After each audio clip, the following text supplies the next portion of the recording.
Did you know that over 80% of trades can occur outside of normal trading hours? Opportunity doesn't wait.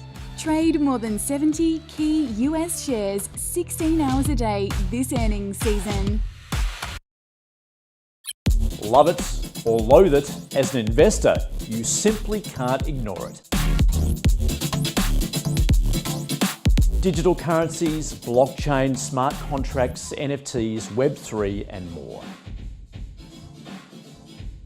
We want to understand and explain the entire ecosystem, which is evolving by the day. We'll talk to the developers and investors in the ecosystem to find out where the opportunities are. Join me for Cracking Crypto, weekdays only on ausbiz.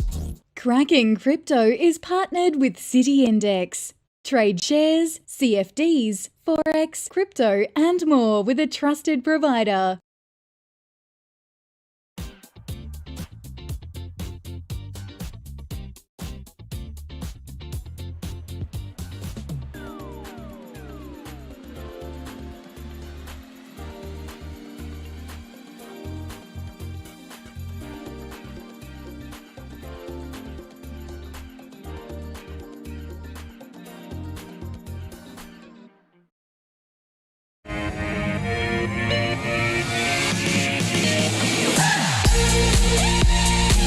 Hi, welcome back to ausbiz, Australia's only live streaming business and markets channel. Great to have your company as we kick off Friday afternoon.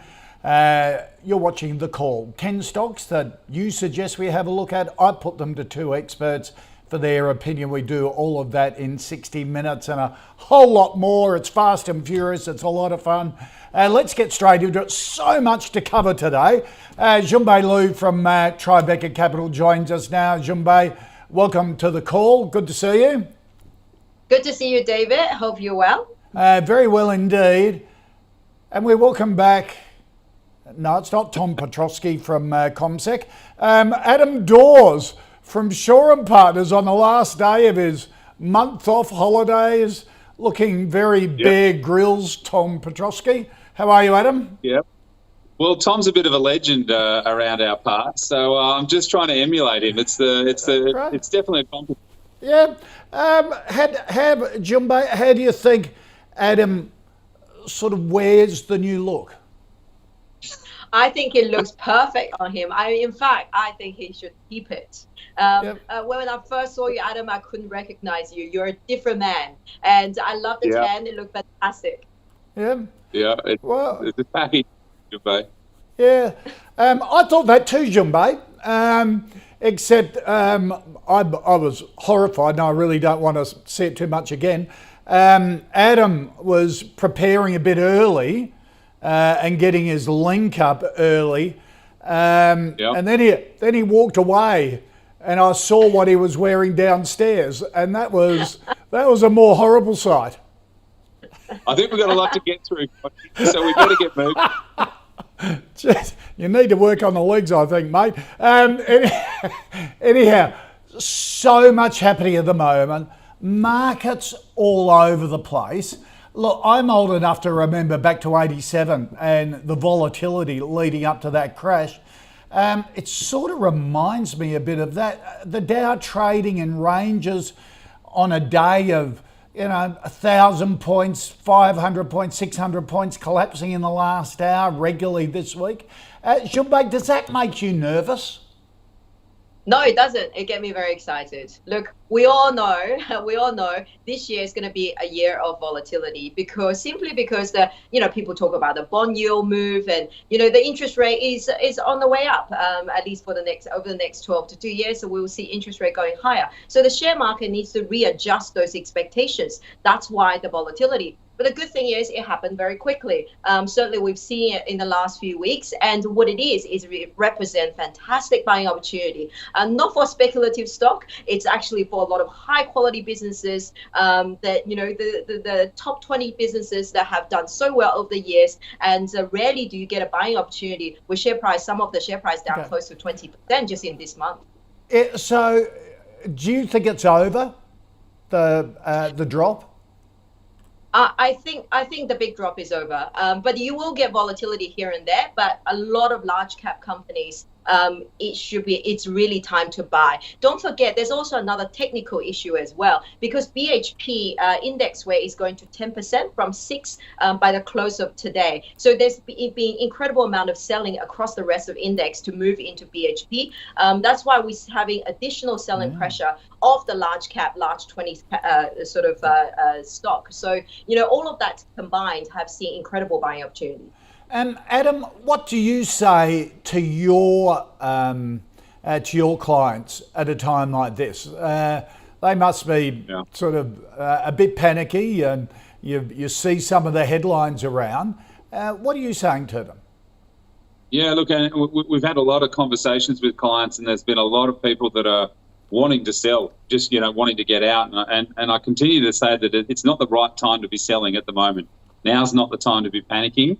Look, certainly the US has had a big fall, and I probably suspect the US can continue to go lower from here. Some of those tech names are technically in a bear market at the moment already, down by 20%.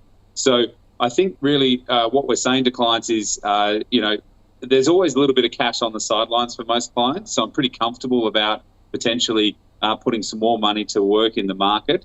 I'm also saying don't be scared to sort of take a bit of a risk here, because due to the fact is that a lot of these stocks that are looking really, really good are off 10 to 15%. And that's what Jun Bei is talking about, that opportunity. It doesn't come around that often, and I think we should take advantage of it. So it's really for the brave at the moment, but they're the ones, that will continue. Volatility is going to increase. With easy money that the market has seen over the last 2 years, volatility is lower, and you can see that from the VIX index. The VIX index has really started to move, and that means the volatility is going to come back into our market as QE starts to come back off. So volatility is higher prices up and selling also. So it does provide opportunities both sides. Yeah, because it made me go back to our series last October here on the call, when I put to each of our experts every day for 2 weeks what would be on their crash list, their watch list, if the markets went through a big correction. It's worthwhile going back. We've got them here on the graphic. Adam, your favourite, Aussie Broadband, you thought on a pullback, take advantage of it. Jun Bei, you suggested Endeavour Group. Henry Jennings had the long short fund. Carl Goodman Group, Michael Wayne, Combank, Andrew Whelan, his old stomping ground at Macquarie Group there. Rudy had ResMed, which is coming up as our stock of the day. Luke Winchester said have a look at Xero. Hasn't that had a major fall recently? Mark Morland, Fisher and Paykel. Gaurav Sodhi, Domino's, it got below $100 this week for the first time in a long time. Mathan CSL, it got below $250 for the first time in a long time in the last week. And Scott Phillips sold Pats. Interesting to refresh ourselves on that. Jun Bei, all of those reinforcing what you said, quality stocks. Take advantage of downturn in quality stocks. Absolutely, and if anything, I actually have my list has got whole lot longer just given the intensity of the share price fall and how rapid it's been. Things like Cochlear, a lot of healthcare stocks are global leaders in what they do, and the share price has all fallen significantly in the last few weeks. And these are the companies generate great cash flow, market leadership positions, unlikely to be changed over the next 10 years, and really off bottom of the drawer sort of stocks. I think that list has just got a whole lot longer, and it's really time for people to be stepping in. Yeah, Adam, any you would add to it? Look, I think all of those names are real quality stocks, and I think that's the key. And I sort of said this in March 2020 when we were going through our sort of major pullback. Is you don't need to be a hero at these levels. You need to pick good quality stocks that have fallen. Now, obviously, Jun Bei's right with the BHP side of things, but there's plenty of other blue chip stocks. Transurban I looked at yesterday, just around that $12 mark. Actually looks like it's on some really good support there.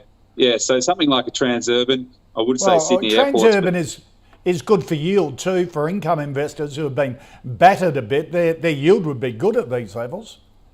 Yeah, it is. It is, absolutely. So, yeah, there's certainly some fantastic stocks out there that, are starting to hit those really big support levels. So it's a really good time to be looking back into the market. Okay. Yeah. All right. Thanks for your thoughts on that. In the next half hour, this first half hour of the call, we'll be taking a look at Incitec Pivot, GQG Partners, Auckland International Airport, Grange Resources and Adairs. But first up, our stock of the day, which was on our crash watch list, ResMed reporting fourth quarter results, posting a 12% net profit increase. The sleep treatment specialist gross margins fell, though, 2.3%, largely due to supply chain expenses. Broker RBC Capital Markets saying the results fell short of expectation. Shares trading pretty flat today in a strong market. Jun Bei, what did you think of the quarterly update from ResMed and the stock at these levels? Of course. So the quarterly result, it has fallen short of consensus expectations, so analyst expectations, by about 3 to 4%, and not massive, but it's a little underperformed. And however, normally, when a growth stock that missed analyst expectations and you expect share price to be sold off significantly, but it hasn't, because everyone is expecting a poor result. We know the reason the result was poor was mainly because the supply chain issues, that they couldn't get their hands on the chip because of the chip shortage globally, and so that they just couldn't simply meet the demand. Demand is so strong. Remember, their key competitor has had a product recall, and then the competitors continue to have the product issues. So they have so much demand for their product, and they just couldn't meet that demand. So, and that has been very well flagged, so people know. So that's why, result comes through. Everyone has been waiting for this poor result, and it provides a great buying opportunity. In terms of where the stock is at, it has been sold off like the rest of the sector, while the earning is actually still growing quite reasonably. So for me, ResMed is a core holding. It's a strong buy, and this is probably one of the worst result you'd expect. And for a worse result, it's still growing. So it's one of those structural leaders, and then at this point, it looks pretty attractive. Okay, Adam. Yeah, I love this one. I've been on record for many, many years saying that this is a fantastic one, and I'll go on record again to say I think that ResMed is one of those ones that could be the next CSL. So that's sort of where I put this stock in most of my clients' portfolios. Obviously, the revenue was a little bit. I mean, the revenue was well flagged. Income and gross margin, a little bit lower than expected, but it's a pretty tough time for these guys. And I think, with the stock down around about, was it 12, 14% the last 6 months? I think it just provides really good opportunities. These guys usually do beat on earnings on a regular basis. And, I think the dividend was up as well. So, look, really comfortable with it. I mean, these things do, they can't always go in a straight line. And as you can see, ResMed's had a good run, come back a little bit. And I think there's some pretty good support there at about $30, even 28, somewhere around in there. You'd definitely be backing the truck up on that one. Okay. Would you do it at this level, $30, $31? Look, yes, if you're comfortable with it. I think you could probably put it closer to $30. I think there's on the chart, there's a little gap there that needs to be filled, and I think that's around that sort of $28 to $30 level. So I'm comfortable with the stock. I really like the business, and it's fantastic. But I just think, you could probably get it a little bit cheaper over the next coming couple of months. Okay. All right, let's get into the stocks that you've suggested we have a look at. Incitec Pivot, Damien wants a view. And saying in March last year, he remembers, Jun Bei, you said you'd hold it for 6 months. And he's saying, would you still hold it and buy Incitec Pivot, the big fertiliser and chemicals / explosives group? That's right. So look, first of all, the disclaimer is Incitec Pivot is one of those they call a cyclical business, and the very sort of tough industrial sort of business. Its business is it only have a momentary good time out of 10 years when all the condition is right. Now, Incitec is something that you buy, you hold it for 6 months or hold it for a year, and when the condition turns, hopefully you get out before the condition turns and then make your return. It's not something you hold on forever like those structural leaders. Now, right now, the condition is fantastic for this business because of the high EU gas prices. It's now supporting, its earnings, and this is supporting the ammonia prices and the fertilizer as well. So right now, it's great. For me, I think you'll do okay for the next 6 months as well, just because the condition will take time to play out. And last 6 months has been good, and next 6 months, I think, continue to hold. I'm not someone who like to chase this type of business because they are cyclical and they are prone to accidents because they're a tough business to run. So, as long as the global demand is strong, energy prices well supported, I think this business will do well, but we'll have to revisit perhaps on a 6 monthly basis. Okay. So it's a hold.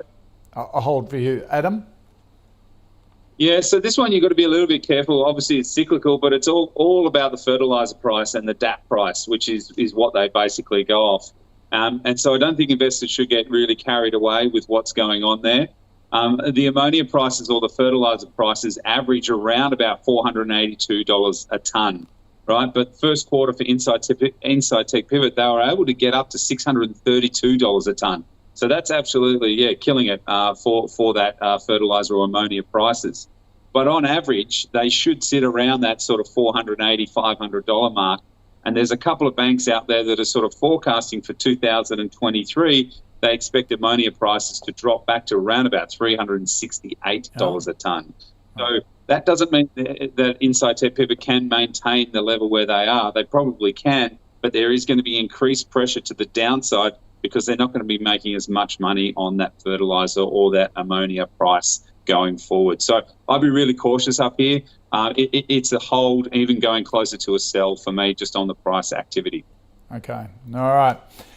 Meg wants a view on, Adam, on GQG Partners. Only recently listed October last year, wasn't it? One of the biggest fund managers or a global boutique fund manager specialising in global equities. It's fallen a fair bit, about 20% since November. But I noticed Morgans have come in and they were a supporter early of GQG and said it looks like an opportunity at these levels. What do you think? Yeah, so obviously a global boutique fund manager, as you said, Koshi, they focus on active equity portfolios, so they're very active in the market, headquartered in the US, and as of 31st of December 2021, they had around about 91 billion under asset management. So it's decent, and they've got a lot there. The equity-based business is down, obviously, because of the US market, because it is very much of a global business. And so I'd be really cautious here about any fund manager, listed fund manager, and that goes for Magellan as well. I know Jun Bei called Magellan absolutely to the T, so well done, Jun Bei, on that one. But I'd be cautious on GQG. I think that you'd like to see a little bit more water under the bridge on this one. I think I'd like to also see net inflows coming through. I did look at it. They have had some really good performance numbers on a lot of their funds. But net inflows have started to sort of fall away a little bit as well. So I think it's very much in line with the US market. If you do need exposure to other markets, look, there's certainly other ways to do that via an ETF or via a fund manager as well. But yeah, I'd just be a little bit cautious on the share price, especially because a lot of their funds are global and US based. All right. So a no for a no. Right. No, it's a no. By coincidence, we've got Magellan coming up in the second half hour of the call, so we'll get an update on Jun Bei's view after Magellan's share price has been smashed. Has she changed her mind? We'll have to wait and see. But on GQG, Jun Bei, what do you think?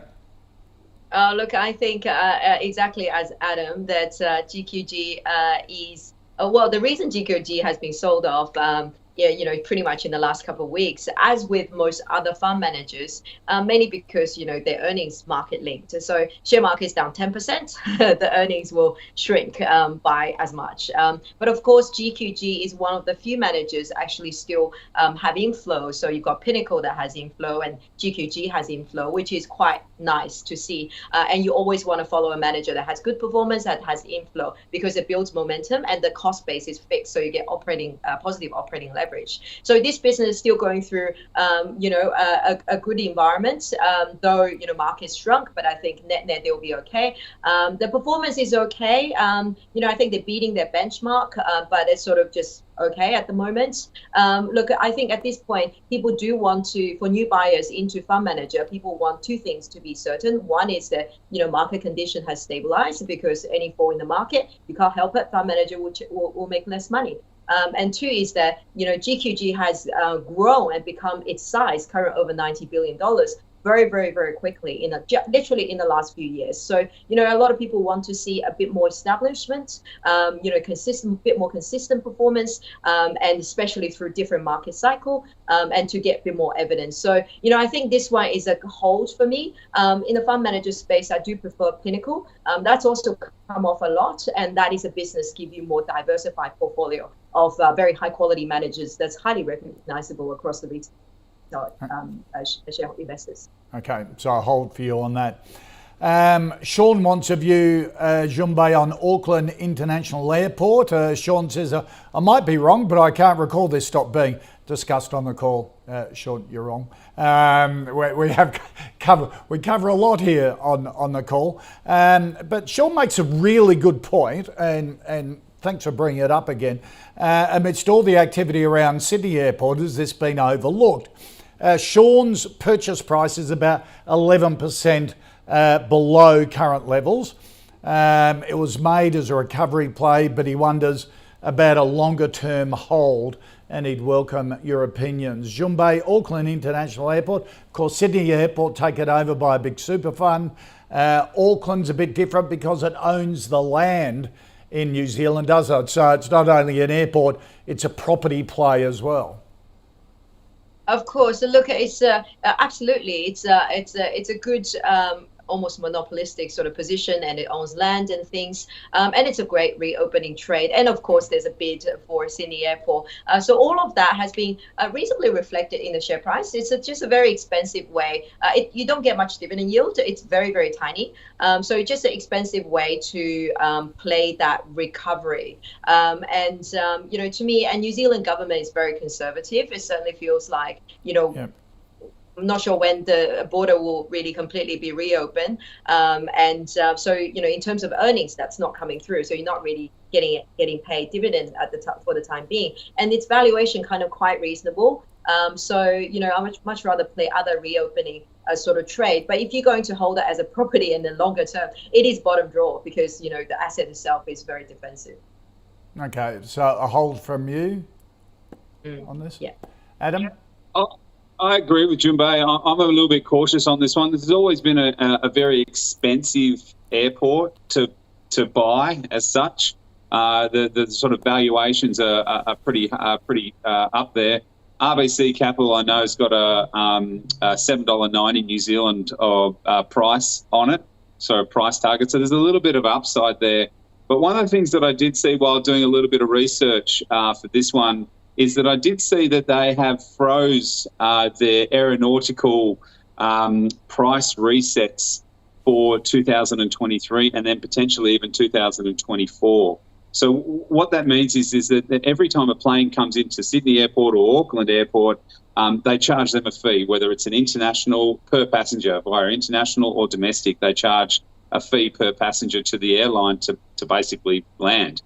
And so they've stopped those freezers. And one of the best things about airports is it is somewhat a monopoly in there, because they can charge pretty much what they want. If people want to go to New Zealand, then they can do that. So by doing those price freezes, and this happened on Tuesday this week, that sort of sets them up, because it's not going to be, our earnings aren't going to increase over time. So I'd just be a little bit cautious. Yes, it's a reopening trade, but New Zealand is, as Jun Bei said, is back down into lockdown or red. They've got the different colours of the lights, and it's a red one at the moment. So, you know, I'd be cautious on this one. It looks expensive. They've done some price freezes. I think it would be a hold if you hold it, but I wouldn't be jumping in at these levels. Okay. All right. So Simeon wants a view on Grange Resources.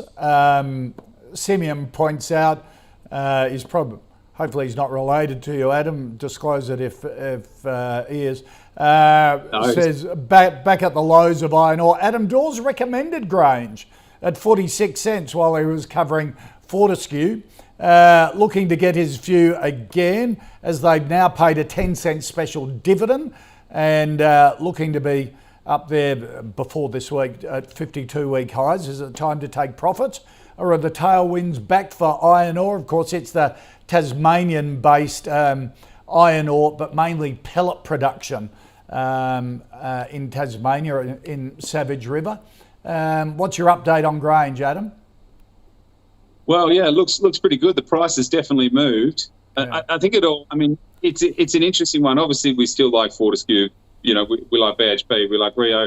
They're the sort of big boys in the room. But then you sort of go down to that mid-tier level, and Grange is probably one of those ones that will do well. I think certainly Grange with the pellet side of things, it's a different style of processing or mining of iron ore, and basically, yeah, it can be used. It's got a very large Chinese board, so I think that they'll do well getting iron ore into China and around the world. One of the things that I did see about this one is that their quarterly report that just came out actually had some really good numbers in it, but I think really what you've got to be really careful of is where do you think the iron ore price is going to go over the longer term. And potentially iron ore price is probably going to stay flat for a little while as growth starts to get a little bit pulled back at the moment with everything that's going on.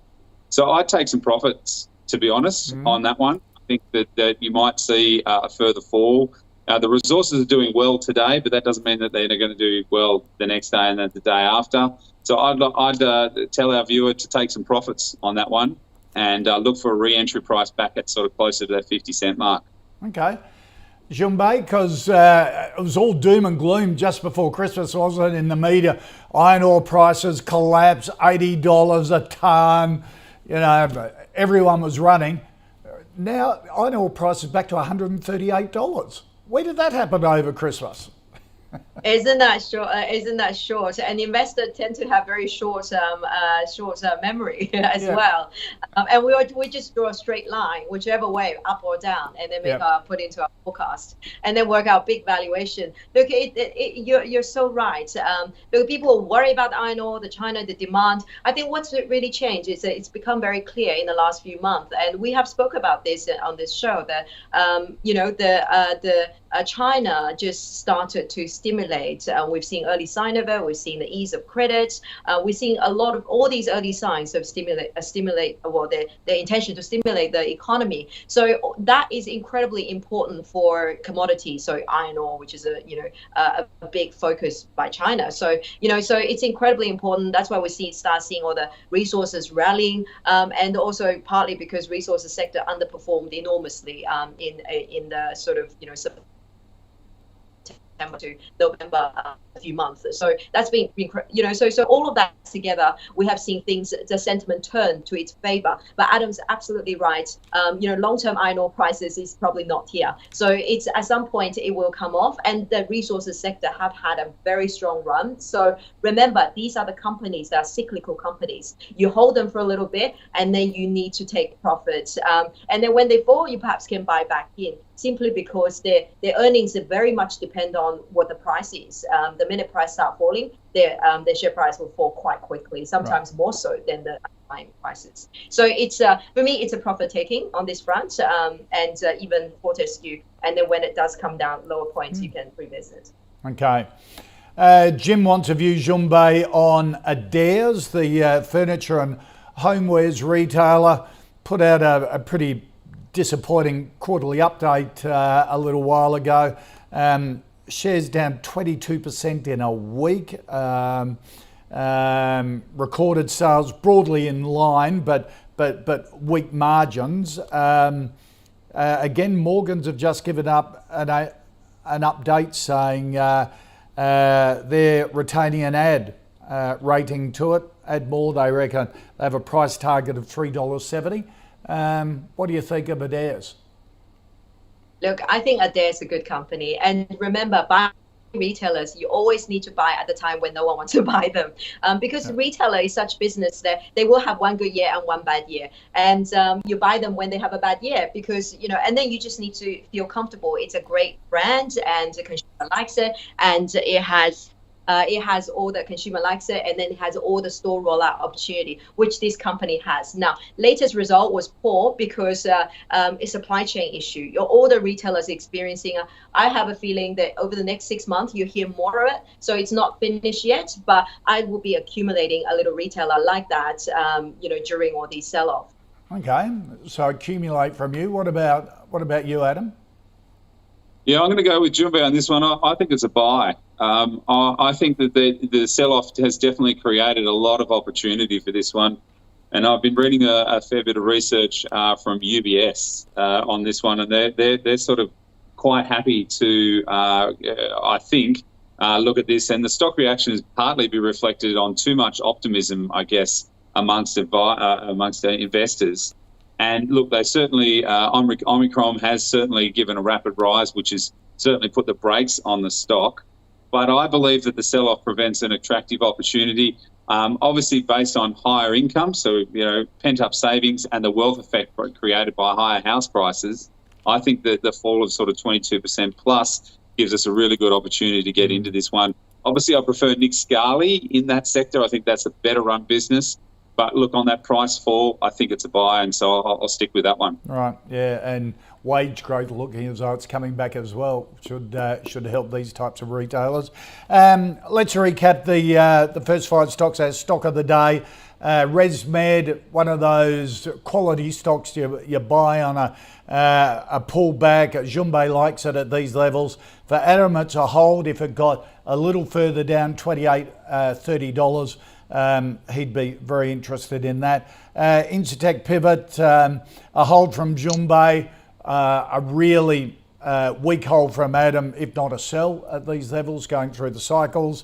GQG, a hold from Jun Bei, although she prefers Pinnacle, a no from Adam. Auckland International Airport, a hold from both. For Grange Resources, take profits on Grange. You've had a really good run, and this is probably the peak iron ore for a little while. It's had a good bounce back up. Jun Bei and Adam expect iron ore prices to trend back down again over the long term.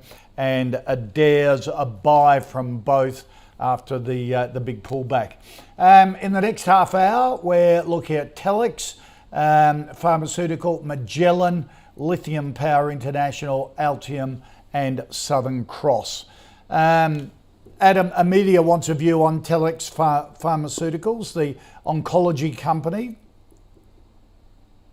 Yeah, so TLX is the stock code. I hadn't done a lot of work on this one, or I did know a lot about it previously, but it does look interesting. There's a couple of things that I like about this story, and certainly some of those things that have really sort of given me, I feel okay on it. It's certainly, to preface all this, I think it's a hold because I think it's had a good run. But they did beat on earnings. They've got lower net debt, and their strong growing area is certainly looking good. And I think what the issue is that the FDA was approved their new drug application. I'm going to get this wrong. Someone's going to correct me, but it's Illuccix, Lillucix, in the US, which is freeing the way for product launches in January 2022. So this one's an interesting one. I don't know too much about it, but I think, though, overall, there's going to be no change to earnings forecasts. That FDA approval is a really big tick in the right direction. So, yeah, it'd be a hold from me, only because I really don't understand some of these biotech, healthcare and equipment services businesses. Right. Jun Bei, Telix?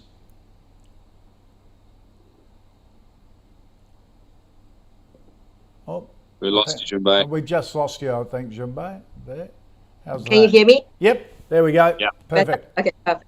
Okay, so so I have been early investor in this company when it first listed during IPO.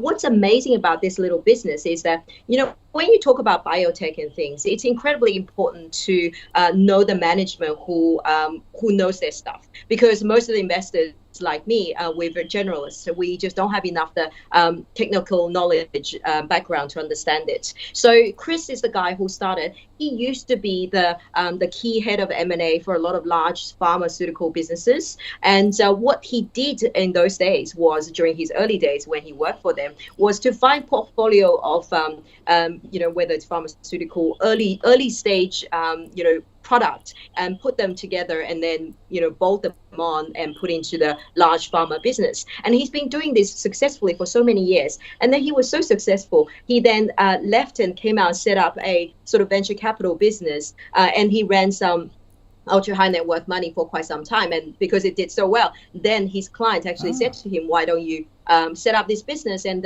we fund you, and then we list it. So this is how it started. And I know people from Caledonia, they were early investors of this company as well. So Chris then went out and bought a whole portfolio of of different drugs and things, early stage drugs and imaging products, and then he ran it as a portfolio. So since listing a few years ago, he has done incredibly well, taking those little business bit by bit to monetize, to commercialize, and then the minute he get to commercialization, he will then bring new partners just to de-risk the portfolio. So he runs it like a portfolio manager, and if anything, I think he's done incredibly well. I think if you want to back a biotech sort of pharma business, this is the one you back, because Chris has done an incredible job, and he knows what he's doing. He's got an incredible track record for this business. Okay, so at these levels, you'd have it as it's a buy?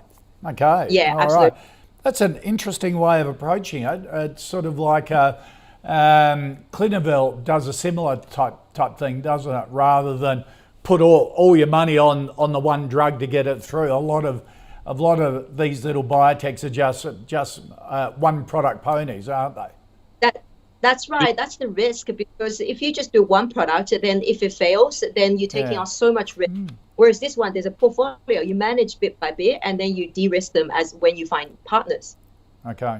The risk also, Jun Bei and David, on that one is that the market gets confused about what you're actually putting to market or what you're actually doing.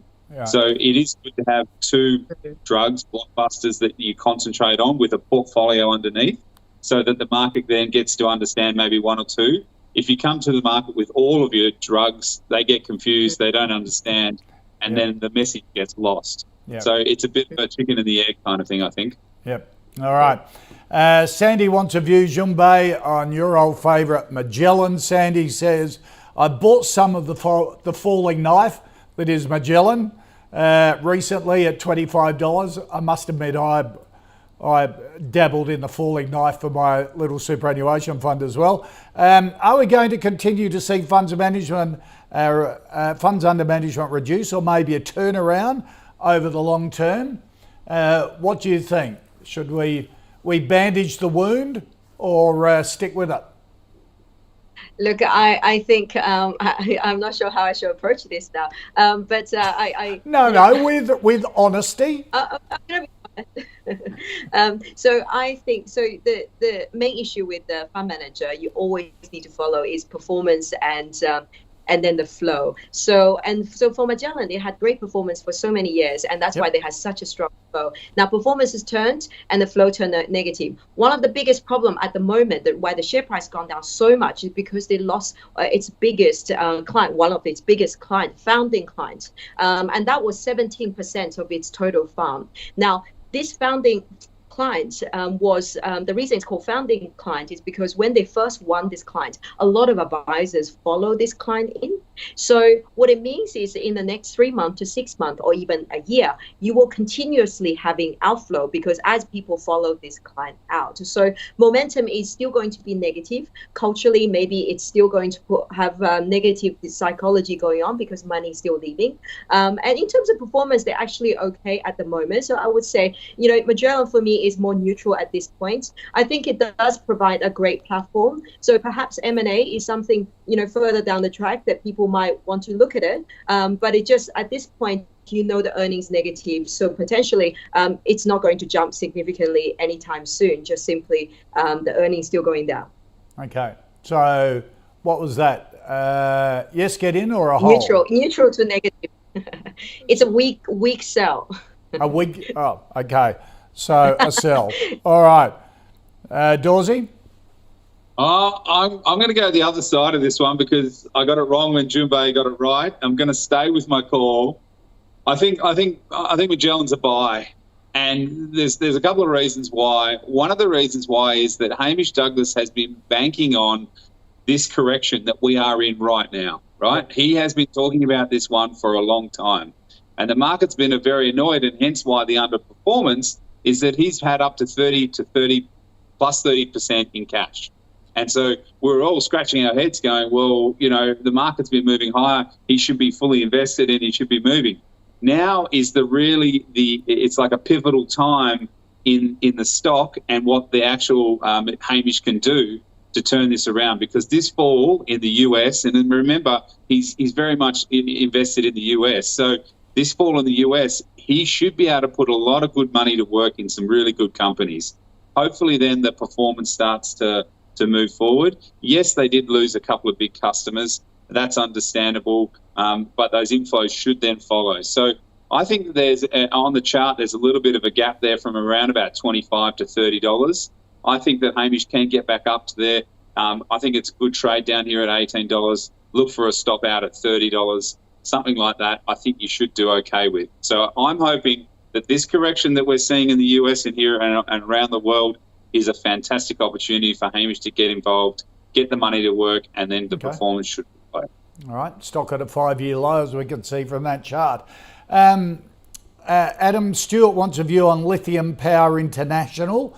He says he just watched an interview with the chief executive, I think it was here on Ausbiz, and who said they tick all the ESG boxes, have very good working relationship with First Nations people in the area, good drill results. Location is in well-known lithium triangle of Chile and Argentina. It's brine lithium as opposed to hard rock. So I'd be interested in the panel's opinion on what they think of it. What do you think of Lithium Power International? They did have some Australian assets, didn't they? And then they sold them to another company, and now it's purely focused on that Chile-Argentina project. Yeah, so it's interesting to find out that they only own 51% in one of the Chile mines or the areas that they've got, but they own 100% of the other one as well. So there's a couple of there. They did sell off those Aussie assets and sort of really focusing in that. To be honest, lithium in Argentina or South America is massive. So that's where most of the lithium sort of sits. And then, yeah, you're right, that brine project should do a little bit better. Look, I like this one. I think it's a good small one to have a look at. Certainly the stock has gone up. I think it got up to 80 or 90 cents there. Yeah. There you go. Back down to 60. Yep. About that 60 cent mark. I think it's retraced quite nicely. I think it's done quite well. Good volume that going through at the moment today. It's only 4.4 million shares traded, but they do trade some good volume, and it's in the right space, being that lithium side of things as well. They did come out with some really good results. from their one of their projects in South America. And so that's really sort of got the market excited about this one going forward. So look, there are, I think, better lithium stocks out there, but I would say this one is a hold if you've got it.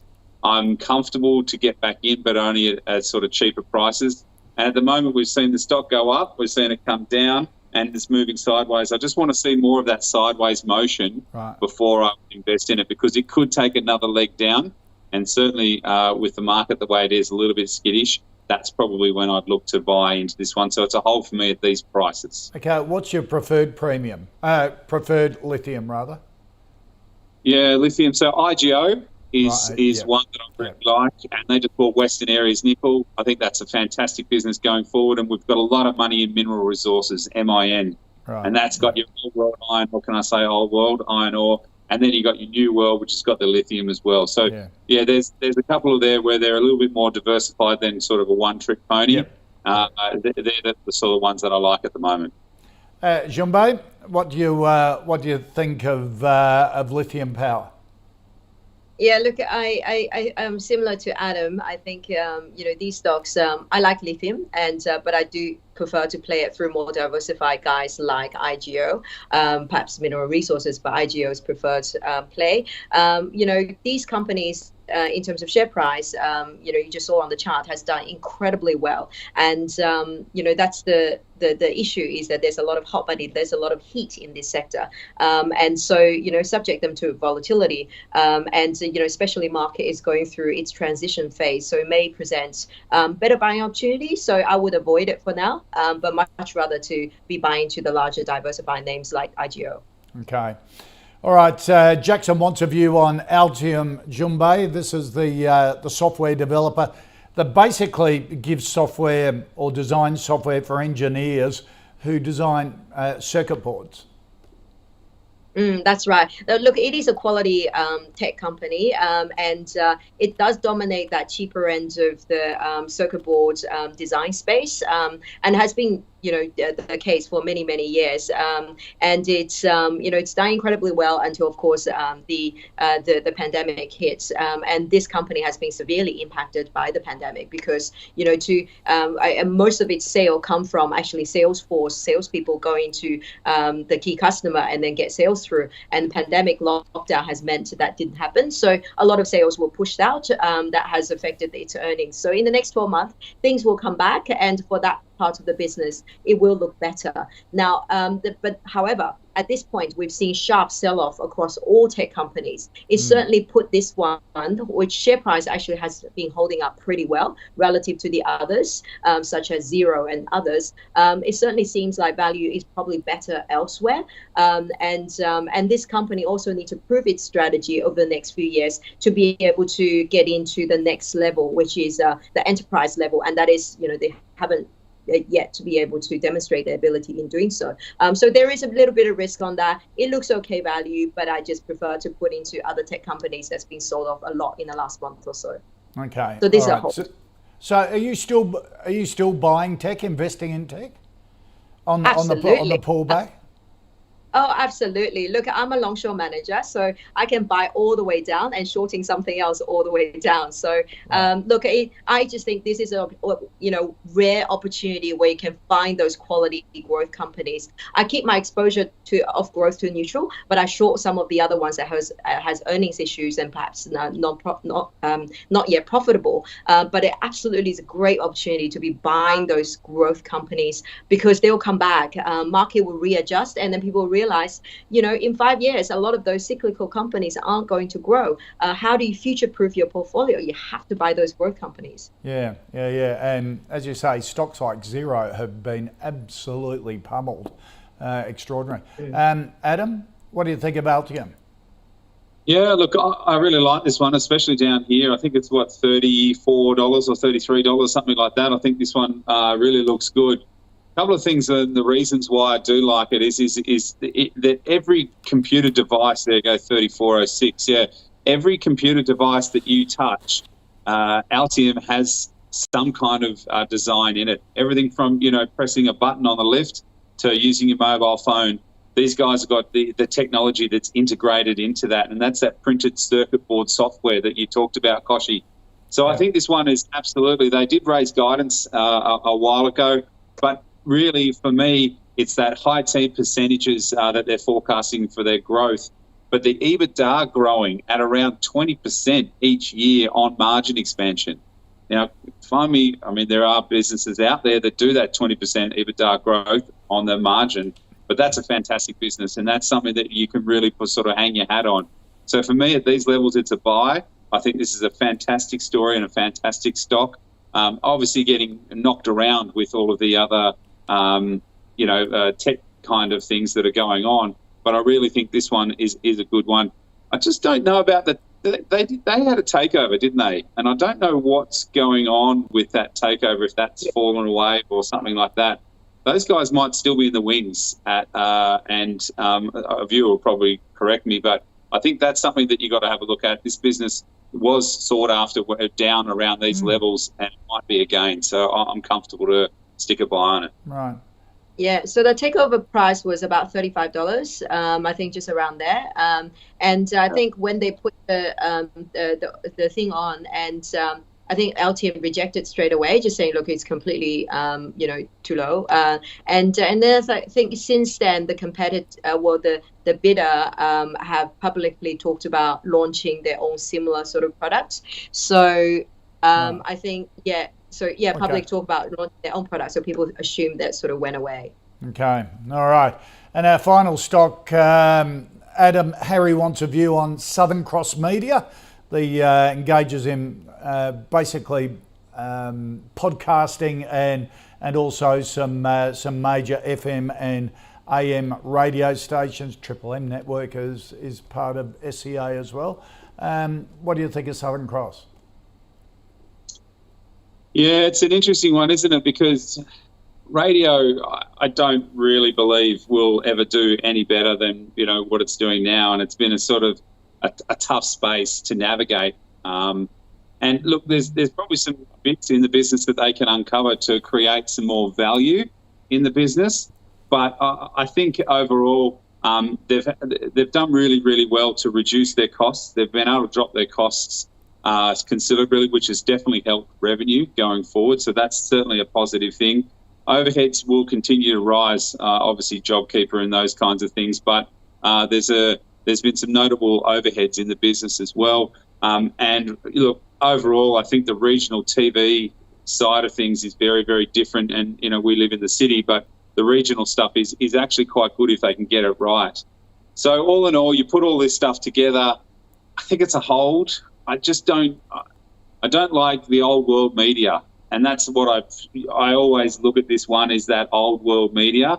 The shares are trading on a PE ratio of about 12.7. And, it just doesn't excite me going forward.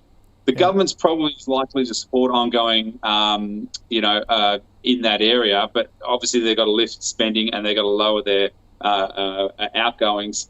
But, I'm just $1.80, and there's plenty of other businesses out there. So, no, it's a no from me. Okay.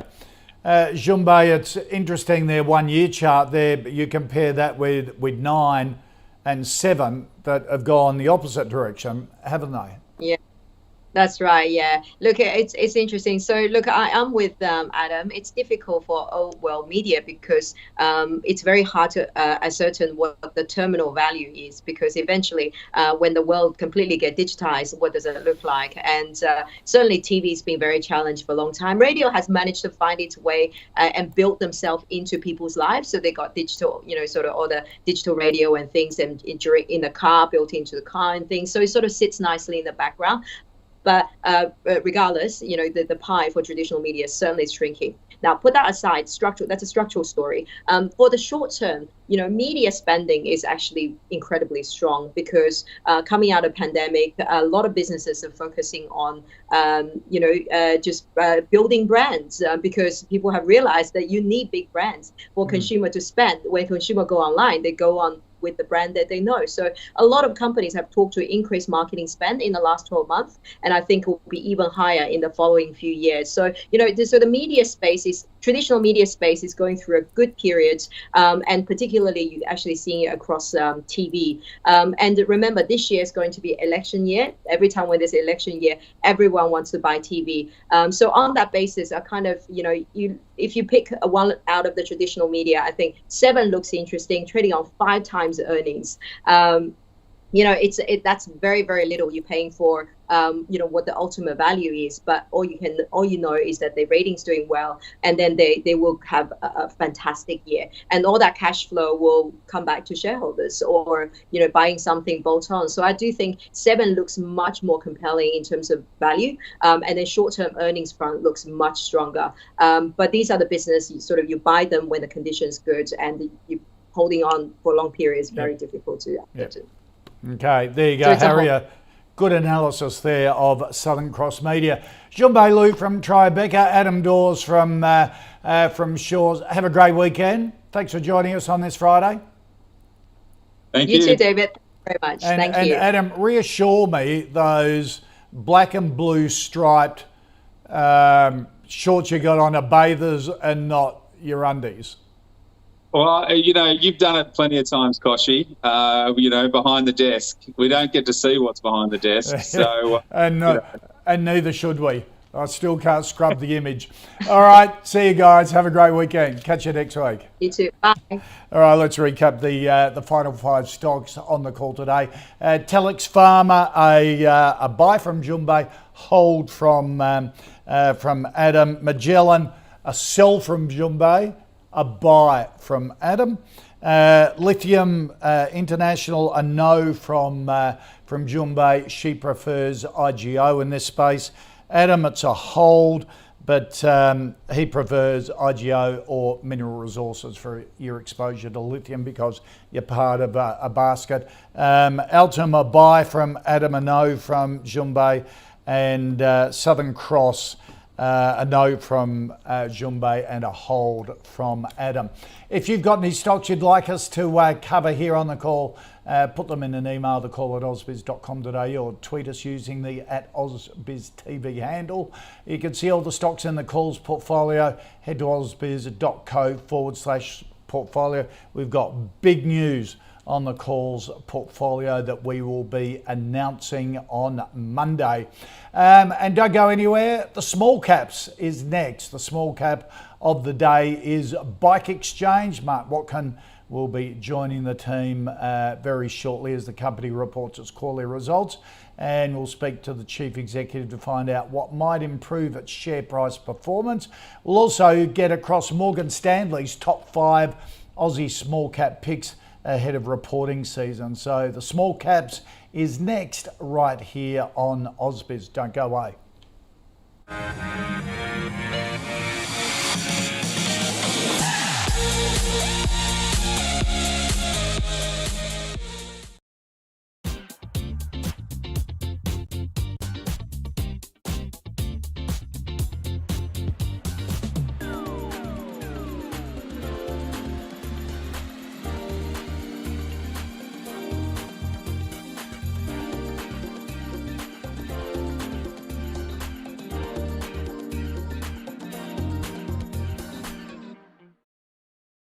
Everyone who trades has a different style paired with a different strategy. So what do all traders have in common? Well, nobody gets it right 100% of the time. I used to be a trader, and for me the best chance of success comes from information. On The Trade, we delve into strategies, styles and skills of top traders. To join me live every weekday right here on Ausbiz.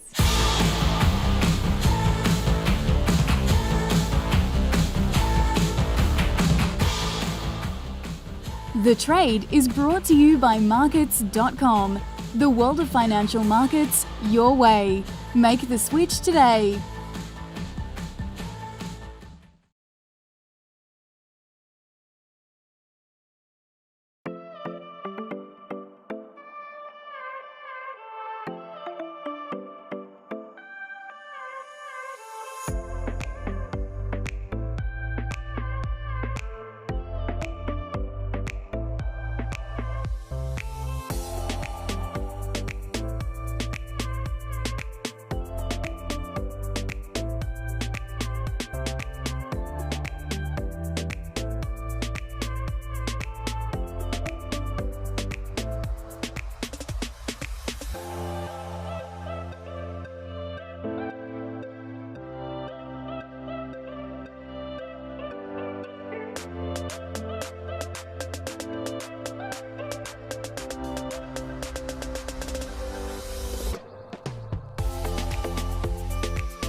Hi there and welcome to the Small Caps. I'm Nadine Blaney. Today we find out why the Aussie